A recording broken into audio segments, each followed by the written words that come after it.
Welcome to Rams Brawl. This is Derek Ciapala with the Men of the Hour. Former Rams Polley, linebacker, and running back Arlen Harris. Guys, it's been a couple weeks. Took a week off last week, and we're back running. How you doing, both? I'm good. I can't complain. What's going on? Wonderful day, Tommy, you're looking. How do I say this? You're looking svelte. Like you look like you are 5 years younger than you did 3 months ago when you had the whole hair growing out. You look like now you've gotten out of the house. Look like you're just happier. I'm a little post-COVID. With COVID. I'm post-COVID. So I'm also having fun again, out there with my team, St. Mary's High School. We've been practicing like the last 2 weeks on the field, doing a lot of different stuff, still trying to maintain social distance, but still getting our conditioning in and our agility work in. So it's been fun getting back around the youth. I think this being around the youth, that's why like being around it keeps me young in spirit a little bit, But I can also drop gems and knowledge on those guys so they can have a prosperous career. That's the whole point of coaching. That's the best part of it, I think. Arlen, what about you? It's been a couple of weeks. I know for a fact you're a busy man, being head coach, teacher, and everything. You're hard to catch sometimes, but you got a nice smile on your face. Looks like you're doing well. What's going on? Yeah. I mean, been staying busy. Things have been picking up over the past couple of weeks with school opening back up, some of the training pieces, and trying to get a little bit, mobile. Had my wife and my daughter went to go shot home in Philly to go see some family, and just trying to get acclimated before we get too busy. But I'm kind of down, man, because yesterday, we officially got our team training open at school, and literally in 2 days, we've had a situation where a sibling tested positive, so we're shut down for a little bit. The school shut us down, so we got to go through that whole phase, man. So I'm kind of down a little bit because I was excited being around the boys. We was flying around, still keeping social distancing. Then we get hit with this, and we just got to take precautions and make sure everybody's safe. So all in all, my family is good right now. So no complaints on that front, and just looking at the country, see what everybody else is doing, see if this football season gonna pop. So you actually just kind of hit the nail on the head of a direction I wanted to go in conversation with you guys. And I think it will actually leak into our Rams conversation today. You're both coaching. And Tommy, you mentioned, hey, we're getting into it now. We're starting to get out there and practice. And Arlen, you're saying, hey, my practice just got shut down. COVID didn't go away. I mean, there's evidence it's not as lethal in this heat as it was, but it didn't go away. People are still getting sick. How do you handle this as coaches moving forward? How do you do it?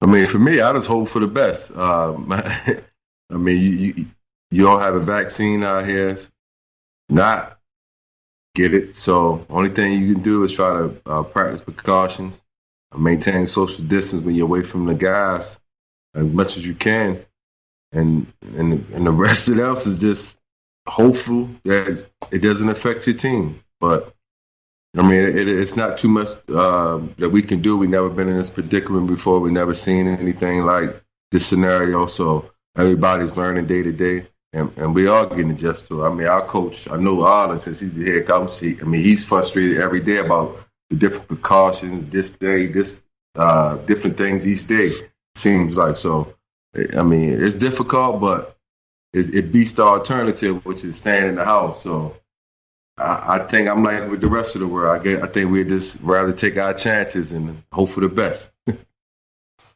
Arlen, what do you think? I mean, how do you handle from this point forward? Yeah, I'm just so torn, and we've talked about it before. I mean, I don't have nothing crazy, crazy disease, but I do have autoimmune disease where I got to be careful because the shot that I take does lower my immune system. But again, I'm healthy. I get to move around, so being smart, taking those precautions personally.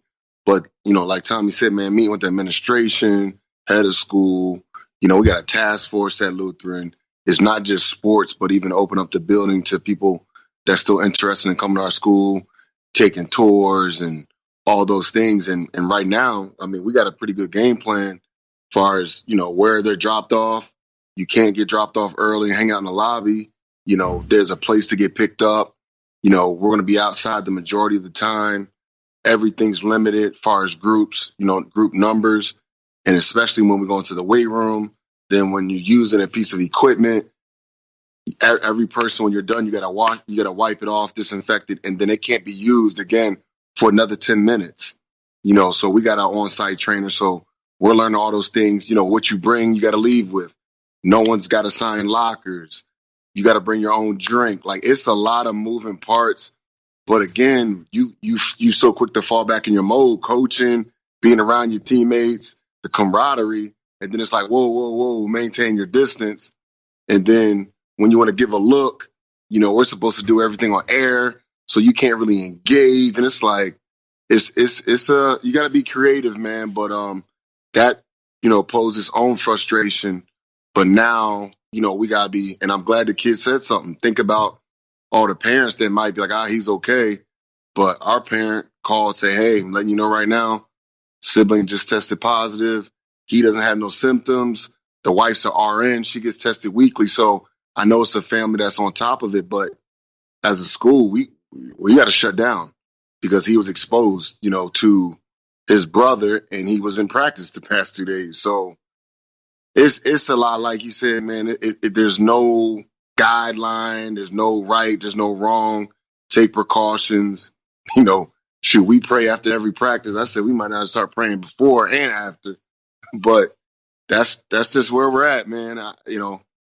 It's frustrating, but there's some schools that haven't even started yet. So I was like, shoot, I was giddy being out there, man. Now we got hit with a shoot. We're going to be behind the 8 ball possibly. So we'll see.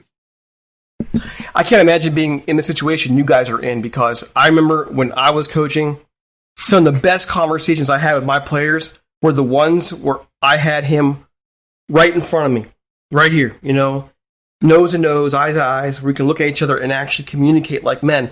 And those are the real teaching moments, when you have that connection with your player to where you guys can actually get in deep on what's going on. And I can't imagine how difficult that is when you can't really communicate with your players the way you want to communicate with them. And knowing that, branching out to what we're about to see in the NFL, it's June 25th. Camp isn't that far away. It's creeping up on us. I mean, this morning we're finding out that the Hall of Fame game is being postponed, i.e. canceled.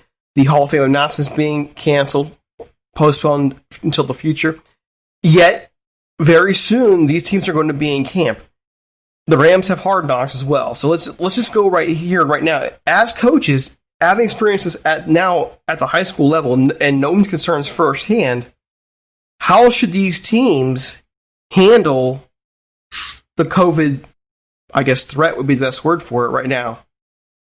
I think at that level, they got more resources as far as taking temperature, as far as, those guys being adults saying, hey, man, I was in contact with X or my child, my this.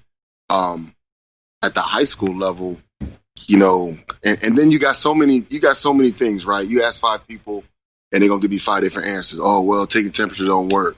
Oh, masks don't work. And you know what I'm saying? Like, everybody has their own opinion. And then there's professionals that are saying, hey, it will eliminate some of the deaths or exposure if you do wear a mask. Well, our school, made the decision to say, hey, we can't make it mandatory, but we encourage it. You know what I mean? I'm telling you right now, yesterday we had 48 guys on the field, players, and only 6 of them had masks on. And then you can't fly around with the mask, so they're strategic. And when they're active, they got to pull it down so they can breathe. you know what I mean? So you got that moving part. But I think at the professional and the college level, man, it's getting scary because you're seeing, I don't want to use the word spike, but numbers are going up. And he said it's going to be a second wave. You're talking about your Calis, your Texas, and those are such big football environments. And you got cats that are traveling coast to coast. They're going over state lines to go play. So now it's easier for a high school team to say, all right, you can't leave state. For a professional and college team, how do you answer that? There's so many moves with the coaches. You got a lot more players. You got administration that travel. Then it's like, okay, the seeding. How far is the seeding? How many? So I think, man, I think they got a tough hill to climb, the professional college level. Tommy, what about you? And it's about the money. They're going to play. They're going to find a way. It's just with them contracts. I mean, with the NBA contract and the NFL contracts, them NFL owners are not trying to give no money back to the with them TV deals. And I think you're going to see a lot more players testing positive. Clemson had 28 players that tested positive, right? All of them was asymptomatic. So I think most of the players are going to be asymptomatic. I was just listening to Malcolm Jenkins, and now you asking the players in the NFL to basically be on the honor code. Basically saying that you're going to go to work and go straight home and do things like that. Well, these young guys, I mean, they still young, loyal, and mature. They're going to be out and about. You know what I mean? A family man, like Malcolm Jenkins is, I'm sure he'll go home with his family, and that's good. But then also Michael Jenkins made $60 million in his career. What about them? That 22-year-old fifth-round pick living in California, you got to pay that rent and that lease. So those guys right there, I think, the NFL, you got to play. Those guys got to see a check. If those guys don't see a check, you talking about COVID people dying. Now you're going to have COVID dying and people doing other harm to themselves. Half the league, was making minimum wage. NFL terms wise, so those guys need those checks. I know we want to pre-safety, and I'm trying to, everybody trying to pre-safety, but boy, without that money, it's going to be a lot of more fall back and blow back on people's lives. So we got to look at both sides. I think the misconception, when it comes to professional athletes, that the professional athletes, once they get in the league, they make a bunch of money. And while even at the minimum, the league's minimum is nice for many people's standards overall, if you have to pick up your family and you're gonna go move in a different location and purchase a home or even rent a home or whatever, there is cost involved there. So it's not like they're leaving this thing rich. They have to make a living. They can't not play if they can, unless like MLB is doing, where MLB is actually putting in an agreement that players will get paid if they choose to sit out, because that's part of their agreement. But it's inevitable, right? At some point here, like say we'll be in preseason week 2, and bam, defensive back from the Browns tests positive, defensive end from the Rams tests positive. Then what? Does everybody stop? What do you like? You stop with one player, Arlen. Is that what happens to the NFL, or what do they do? See, I don't think they have an answer, because the reason why we stopped first, that was administration call. What is that exposure, right? Like the kids, they say, oh, well, the kids are such a low risk and they're asymptomatic. Well, I got a middle-aged staff.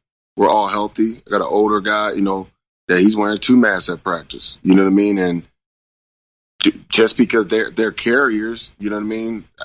We're exposed to it. We can't turn around and bring it home to our families. And then, you know what I mean? But once you open up that gate, we all go hang out. Now the kids are hanging out with each other. You go to the store. You don't know how you're going to come in contact with it. All you can control is what you can control. But I think it's going to be up to every entity. Just like right now, so like Tommy said, they started a little bit early. We got started. Their schools, I know they ain't starting until the second week of July. So it's kind of like MISHA or certain government bodies leave you to your own devices, and then you just got to figure it out from there. I just don't think there's one answer until somebody with the power, that umbrella, says, okay, this is how we're going to move forward. You got to follow these guidelines. So I know we're at Lutheran, we just trying to do the best job we can with what we know. Tommy, if let's just say you're playing the game right now, let's say you're on the Rams, and you find out that your linebacker partner there, the middle linebacker, is positive. How are you reacting as a leader in the locker room? What are you pushing for? Man, we playing. Man, we young. Especially if I'm in that first contract. I mean, some of this stuff we can't even. It's not even a debate. These guys need these checks. I mean, so if I had a guy that was positive and say I'm Malcolm Jenkins, I made $60 million. Hey, you know what? I'm out. I mean, what are we talking about here? But if I'm majority of the league, hey, you know what, man, we got to get out here. There's a lot of people. There's a lot of people. When you're in the NFL, it don't matter what round, what part you part of it. People expect that you have a certain lifestyle and your family. You got a lot of people on your back, and you miss a few of them checks. I mean, all in all, I mean, there was some guys that had to borrow money because they ain't have money from the next season. I mean, from the summertime to make it through until the next season. So they had to borrow money from the team. So imagine that. With COVID done hit, all this stuff done happened, their families don't work. Now they had to empty their resources. So they got to get back to these checks. So, yeah, we want to take the precautions. Yeah, it's good for Malcolm Jenkins, who makes $60 million. Tom Brady's still out there throwing the ball. He loves football. So I think the season's going to be played. It's going to be people getting sick. I think there's going to be two things happening. You're going to have this football going to be played, and people are going to be getting sick. That's what's going to happen. The people that's going to get sick, are you going to get you on 10, 14-day quarantine? Next man up. That's the only thing I can see. But they're not going to let a whole year go, and the middle of the road guys not seeing no checks, and the owners not seeing no checks. Not going to happen. I don't see it. But I mean, I could be wrong. Arlen, do you agree or disagree with Tom's assessment, and why or why not? I hear him. I agree with him in the sense of, shoot, a lot of decisions being made just in our country based off of finances. You know what I mean? So to just go ahead and not have a fall season where we've already missed the spring. I mean, there's money still. We think about the fall. There's still money that was lost in the spring, too, by not having football. So it ain't even just spring sports. So I agree with him. It don't make sense. It's hard to fathom owners, the powers that be, that's just going to take a hit and like, all right, guys, you know, for the safety, we can't do football. And you got a lot of people that's their livelihood. You know what I mean? And like Tommy said, you got guys out there that will say, you know what, I'll play. You know what I'm saying? And just to have that, I'll play. You know what I mean? And take that risk. You know, so I agree with him that way. I'm just, man, trying to be optimistic because it's so fresh of what just happened. But I'm a small private school at the high school level. So, again, we don't have the resources at a professional. And and trust me, we don't play football as much as it'll kill me. It ain't going to make or break our high school from operating. Mm-hmm. So, you know what I mean? It's two totally different dynamics. All right, so let's say, Arlen, that you've transitioned from being the head coach of your school in Heights, and you are now in the front office of the National Football League, and you have been tasked with finding solutions to help deal with COVID so that you still have a season, but yet you want to be mindful of the health of the players and the staffs. What are some solutions that you could think of that you would consider implementing? Well, right away would be the facility and the equipment, you know, maintaining the, you know, that's being disinfected. So whether you got to bring in more people, you know, that have been, you know, equipment guys, janitors, whatever, making sure that everything is constantly being disinfected, you know, to make sure it's safe. That would be number one. Then understanding the health of everybody. You know, you can't, you know, someone was saying, well, maybe we'll have the kids, you know, fill out a thing before they practice every time. No, nobody's going to really want to go through that. That's going to create its own monster. But taking temperatures and maybe having a checkup where you split up the team and coaches say, hey, man, you know, how you feeling? Anything we need to be concerned about? Yes, no, bang, bang, we go. If there are some concerns, then we jump in front of it. Hey, man, I was just at so and so, heard they had a little case. You know what I mean, and figure it out that way. And then just following some of the little stuff, man. I don't know if you could ever make masks mandatory, but encourage it. You know what I mean? Especially on a football field. I don't even know if that's even realistic. But if we're in a team meeting, spreading people out, like I'm sure they're going to do when school starts out, you know what I mean? Be mindful of what you're touching, sanitizing stuff, keeping gloves on.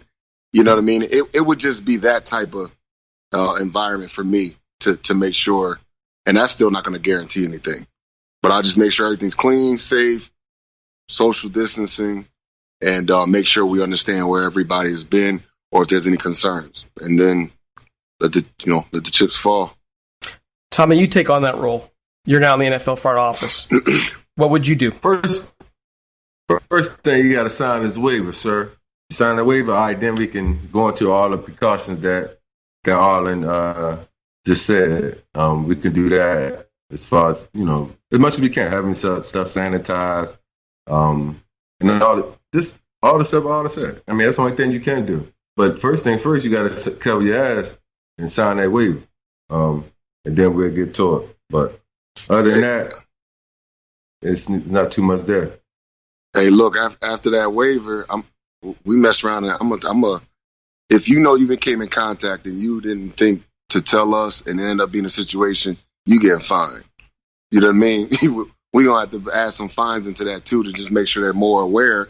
Just like, shoot, I remember, guys are getting fined because they was overweight or they missed a little weigh-in. Okay, we're gonna make this a part of it. If you don't, you miss taking your temperature or you was in contact with X and you ain't tell us to this time, we're gonna touch your pocket.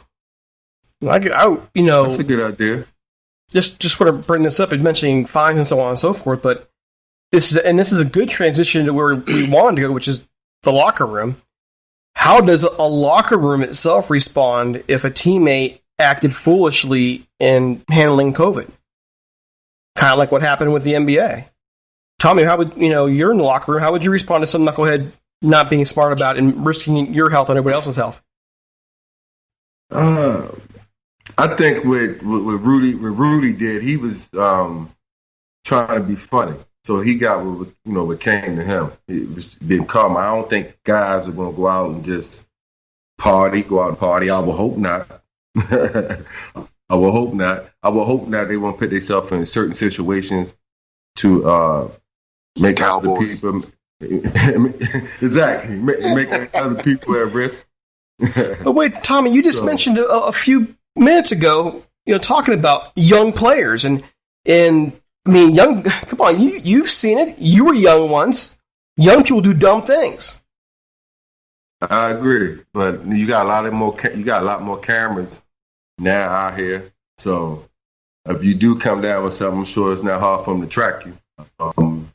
So I mean, like Malcolm Jenkins said, it's going to be an honor system, or it's supposed to be on the honesty. Everybody's supposed to do what they're supposed to do. But if you do what Arlen said, then go ahead and put some parameters in there about when you can leave, where you're going to be at, or if you get caught out, it's a fine, or doing certain things that's at risk. I think you do that. But other than that, I mean, like Arlen said, you could just be going to the gas station, forgot your mask, go in the store, and bam. I mean, so nothing's 100%.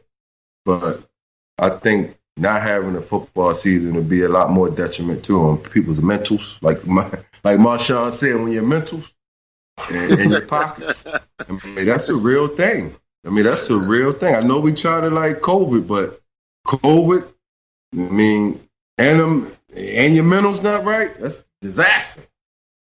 Hey, Arlen, you're, piggybacking off of Tommy and the same question for you. You're in the locker room and you're finding out one of your teammates behaved poorly when it comes to handling COVID. Not just walking over to the gas station and forgetting your mask, something, but purposely acted like an idiot and not following the rules. How do you react? Well, I'm not gonna react kindly. You know what I mean? There's especially, man, depending on leadership in the locker room, usually govern yourselves.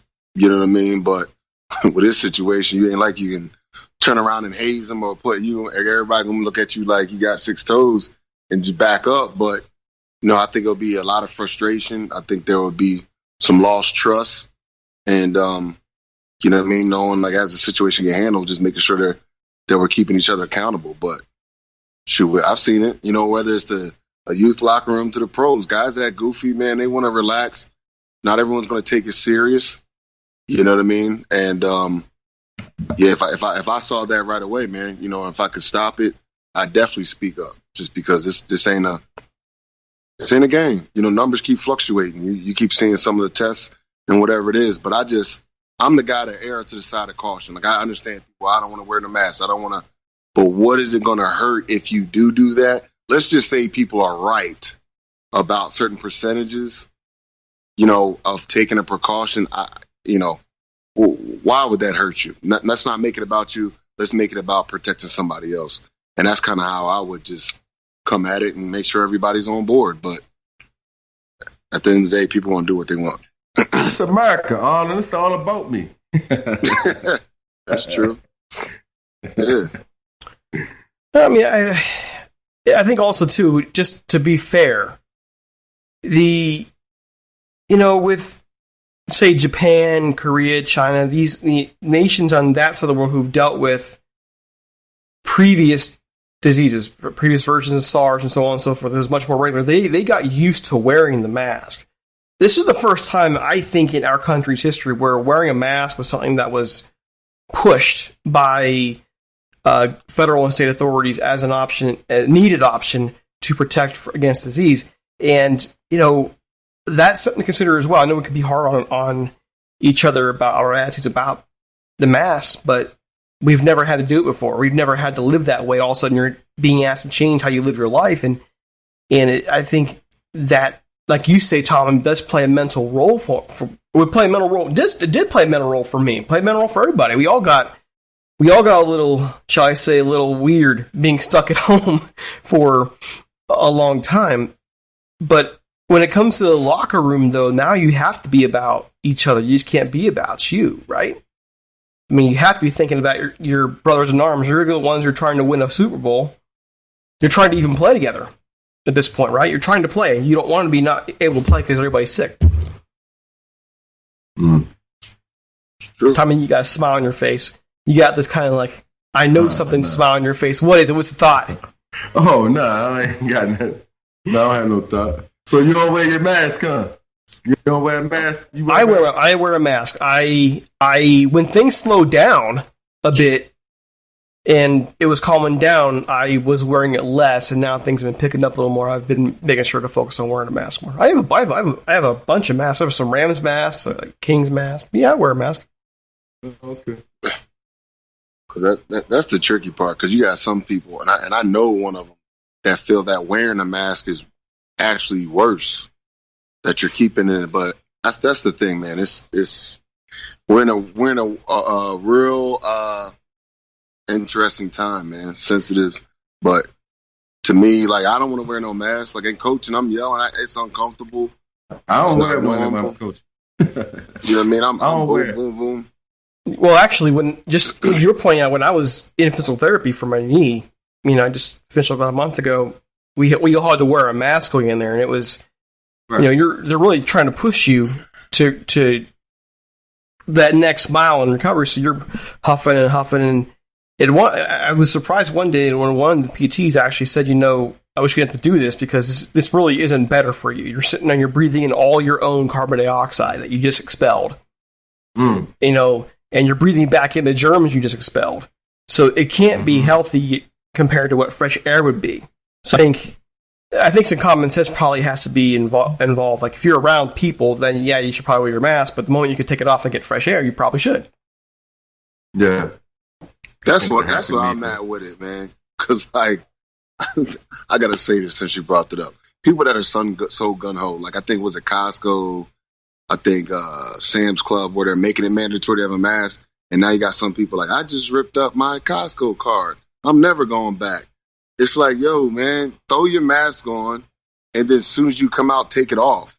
Like, you know what I mean? I don't understand why it got to be so dramatic and like if you want to on go, my rights. Yeah, like buy your cereal, come My outside, freedoms. like lick your door handle if you want to. Like it's your world. like why? You like? Is it that serious? I'm never shopping there again. Like I don't know, man. That's what I'm saying. I don't think there'll ever be a clear cut answer because people gonna want to do what they want.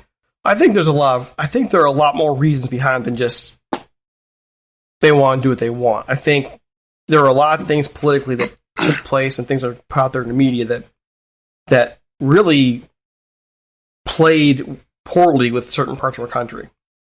And so I think there's a lot more to it than just, I just want to do what I want. Well, I'm wrong there. I think some people are going to be like that, and some people are going to be like, I don't trust what you guys are telling me. It varies. We're individuals. But talking about the locker rooms themselves, though, the Rams do have a new locker room. Not just one physically built, but also new leadership brought in. The Rams lost a lot of guys, and especially in this new era, in more ways than one, the era of COVID, the era of a new defensive coordinator, a new staff for various parts, new leadership expected to step up on that roster. Where does the Rams locker room go from here? I think they follow Aaron Donald, their best player. His work ethic is second to none. He plays hard, comes to work on time. He's a lunch bell type of guy. So you follow him. I think, but you added Jalen Ramsey, who's another big piece on the defensive side, where he can follow the best guy around. It don't matter who it is, Hopkins, whoever. You follow whoever. Point him out, Arlen. All right. So we got two of the top. They got two of the top 5 players at their position in the league, and they got blockers, and so the defense is going to be. I think they're going to be solid. The offense just had to be able to run the ball. If the offense will be able to run the ball, they get their play action pass game going. They could think they make the playoffs. If they can't run the ball and they can't get their play action stuff going, then it's going to be a tough season for them. I still think they might be 7-9, 8-8 if that don't happen. But if they do what I think they're going to do, I think they at least win 10 games. I'm gonna go with 10. What I had 10 games, 10-5, 10-6. I think you won 9. I think you won 9. 9-7. I think didn't you both say 9-7? No, I think I had 8-8. Yeah, I think. Okay. So just to clarify, I still think they make. Sorry, just to clarify what you're saying, though. You're saying that the leadership aspect in the locker room is really going to be dependent on how they perform in the field. It's going to. Yeah, that's pretty much it. Because I think all of them, Jalen Ramsey's a hard worker. Aaron Donald's a hard worker. So that aspect of leadership is there. They're vocal guys. And they have talent, offensive and defense. Now, can the offensive line, like Arlen, speak to? Can they stay healthy? Can they run the football with them little backs they got? We're going to see. He keeps sliding. Right, he keeps sliding it in there. That's cool. Now, I think he's leaving out Goff. I mean, your quarterback, typically your face of your team. I think people respect him. He got enough, experience underneath of his belt. But definitely Donald's the bell cow. I mean, he's the guy. I know he's the locker room probably choice. But you still gonna have Jared Goff on the other side. Definitely Ramsey, and then the old man that signed that contract. Those are probably going to be your, the guys that the team's going to lean on in that locker room, especially getting, through this whole deal. And honestly, I know we ain't talked about it, but I think it's going to be interesting to see what happens at the new stadium. But I had no idea they were even building or redoing the practice facility locker room. So when I saw those videos and saw some of the graphics in there, I was anxious to see what you guys thought about it. I don't know if you saw it. Like, as soon as you open the double doors, they could have picked the Ram head. They could have picked just the Ram, but they went with the LA swoosh that I know you guys aren't favorable of. So that's the first thing you see in the locker room. What did you guys think? I didn't see it. I don't know. Well, I think you know my thoughts on that. I mean, geez. I wouldn't want to walk in the first thing I see is the LA. I want to see the horns. I think there's something. So you mentioned it, Tommy. When you wish you could have worn that old uniform. There's something special about wearing the horns. There's so much wrapped into the tradition of it. I would hate to, if I could have the horns in front of me or the LA swoosh. I think I'm going to go with the horns anytime, every time. But call me old fashioned, I guess. Tommy? They got it above every locker too. It ain't just, it's the main thing. They got to go a couple different places, but when I saw it over every locker, I said I gotta ask these dudes what they think about that. I'm gonna vomit. Tommy, come on, what are you thinking? I know you got something colorful for us. Oh no, I ain't thinking that. I don't get hung up on the jerseys, like the offensive players do. So I think that's more of an offensive thing. As defensive guys, we like to, make it get that uniform dirty. That's when you've been playing. Shots fired today. So the other side of it, with I know that you mentioned, Arlen, is not just the locker room, but Hard Knocks is coming in. Hard Knocks is going to be following both the Rams and the Chargers as they enter this new stadium. How do you guys feel about Hard Knocks documenting this? The last time the Rams were on Hard Knocks, was their first year in LA. They went 4-12 and probably played worse than that 4-12 showed. So, how do you feel about it? I love Hard Knocks. Me personally, I wish I could have done it. Just to see go back behind to see all the intimate conversations and things that be happening on decisions being made. Even the last time, I remember the guy asked Jeff Fisher, like, man, why is your son the defensive back coach? Did he earn that, or whatever the case is it something that he brings to the team? And he just said, basically, his son been in the locker room his whole life. That's why he should be a coach in the NFL. And that just kind of sat crazy with me. Like, somebody could actually really feel that way. So, and then when Tavon Austin signed this deal, it was like, that was surprising that on the last show, that I vividly remember. Then I think I remember Jeff Fisher going off with somebody in the locker room. So I think it's a great thing. I think it's good for the fans to see what goes on behind the closed doors.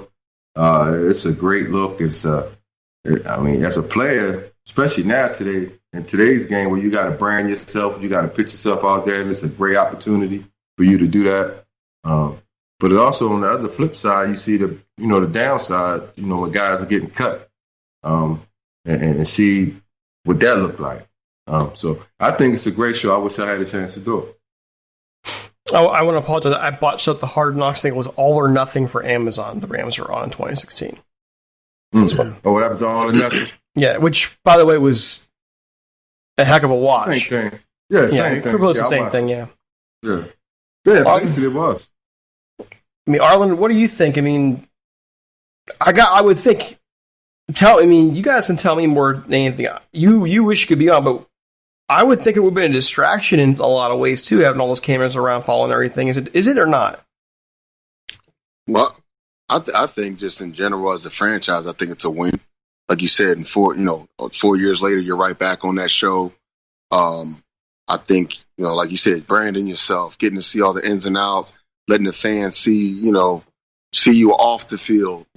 I think it's a win as far as the franchise. I think it's smart.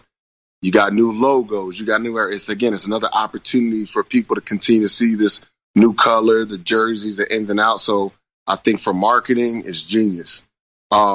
It's funny that you took the words out of my mouth, Derek, and kind of see my coaching style. For me, I think it would be a distraction for football because, especially at this time, you know what I mean? Trying to get acclimated to everything that we say. What are we doing in practice? How are we distancing? So that's already a distraction within itself. Then we got to ramp it up, trying to get caught up. Then you got a whole nother class. You got new leadership, not just on the team, as players, but also as coaches, new coordinators and all that. Now you're going to tell me I got cameras in my face? I got a new locker room. I got a new stadium oh yeah, by the way, we're going to be passing the Chargers. Who's getting filmed this time? I just think it's going to be too much. Now, the older guys, the vets, they're going to be able to handle it.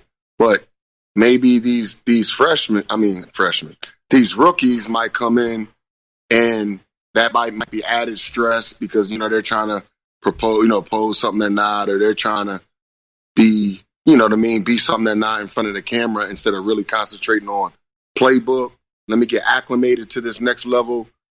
I think it's a distraction, but some people can handle it, and that's why you get paid the money you do. But all in all, I think it's a win for the franchise. I think it's genius that they were able to pull it off and get another round where this is the first for the Chargers. But there's going to be a lot going on, let alone if they even start taping on time. So I see both sides. Just want to point one thing out too with that is another concern for me, just kind of being bystanders. If you have camera crews coming in and taping you, aren't you basically adding more risk of something being brought in to your building? I just want to point that out. But the reward is good. But the reward is good too. I mean, is the reward good if Jared Goff gets COVID, being exposed by a cameraman? I don't know. Ask the second team guy. He might don't feel so bad about it. But you got to think inside. That's the main thing too. At least again with sports, the concern is more inside. Mm-hmm. So whether they're doing stuff on the indoor facilities, wide enough space, outside, but when you start getting crammed up in positional meetings, or you jump into the head coach's office and you got on them cameras, then maybe if I'm Sean McVay, like, yo, you got to pump your brakes. Let's go do this elsewhere, or get out of my office. Nah, I'm scary that way, but that's because I got more. No, they got the camera. No, they got the camera sitting up in the ceiling, man. There ain't nobody in there. They got somebody outside in the truck controlling the cameras in the building. Come on, now that's too sophisticated now stuff. They don't be in there all the time with that camera like following around like that. Nah, they go in there, install the cameras, somebody outside, and they filming, taping everything, or somebody controlling them. So They're still going to have. You're still going to have producers walking around. And the moment you leave out the building to get on the practice field or anything outdoors, you're going to have people out there with. Now wear your mask. Yes. That's just going to happen. I mean, Good point. All right, guys. So, real quick before we head on out of here, any closing thoughts on anything NFL? I mean, a lot's been going on since the last time we gathered here together. I mean, we usually do an opening statement. We didn't this week, so we're going to do a closing statement. Anything you want to talk about related to the NFL in the last 2 weeks? Anything at all? I want to shout out my man Ike B, man. Isaac Bruce can't catch a break. He waited. He's been patient. He gets inducted, man, and now we're going through all this stuff with the Hall of Fame ceremony and all that stuff. I feel like my buddy can't catch a break, but that's just me on the Rams side and the NFL side, thinking about this class that's getting inducted coming in, how their whole experience is being affected by this virus. That's a good point. Isaac Bruce, one of the greats, and proving it by getting elected to the Hall of Fame and proving it over and over again for years in the field. Tommy, final statement for this episode. Oh no, I'm just can't wait to get back to football. I'm looking forward to the season. I'm looking forward to what's next with the COVID-19 experience. I think that's it. I think every day it's something new and intriguing. So I'm just can't wait till we get through it and get to the pass popping. It's getting closer. We are basically a month away from camp starting, and that month hopefully will move by pretty quickly. Okay, guys, you can follow us on Twitter at RamsBrawl. You can follow Tommy at TPolley29. Arlen, are you still on social media? You're so quiet. Yeah, I'm still on there. I'm still on there. Arlen Harris 33. Yep. And, of course, you can find me at DC Ciapala. Don't forget my podcast as well, Rams Talk Radio. We're back as well, getting ready for the season, doing the tour around the league. And, of course, make sure you keep track of these guys and what they're doing locally with their teams. I know, like you said, Arlen is shut down for the moment, but it won't be forever. They'll be back. So, all that in mind, we'll be talking to you guys soon. Real soon. Have a great one. We're out of here.